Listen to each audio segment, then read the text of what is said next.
We were sent this 12-pack of food coloring gel from Ann Clark, so let's see what this pack comes with. There are 12 different tubes in here, all different colors, including black and brown. Then they also have a recipe book that gives you some cookie recipes along with frosting recipes.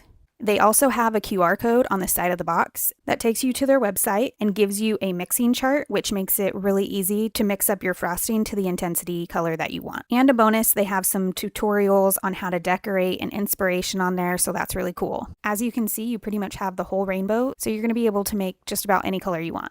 These tubes are a decent size, they feel quality, they're not going to be punctured easily, and it looks pretty easy to squeeze this gel out.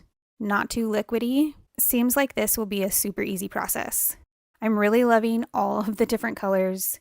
So let's take a look at how these actually work in frosting. We made up some royal icing. Here I have a tablespoon per bowl. We're going to do just one squeeze of the gel coloring. My first impressions are that the one squeeze actually goes pretty far with making some deep coloring, and these colors are seriously vibrant. The gel is not changing the consistency of my royal icing, which is really important. It's not going to water it down any more than I want it to. I feel confident I'm going to be able to get the exact depth of color that I want, whether it be light or dark.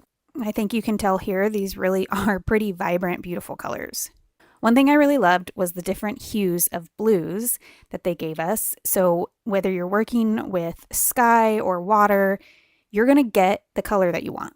I've always struggled with getting a deep, dark black color. And so I put this to the test. I put a couple more drops in there and I was able to get something pretty dark and deep. I was impressed.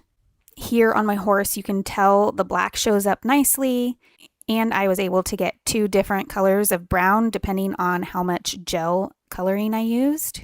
I think it turned out really nice. My kids and I really enjoyed putting some frosting on these and seeing just how vibrant this coloring gel turned out. And of course, we put it to the test. They tasted delicious. There was no flavor change. These tubes were pretty mess-free. I really liked that part. I'm definitely going to be using all of this food coloring gel and purchasing it again.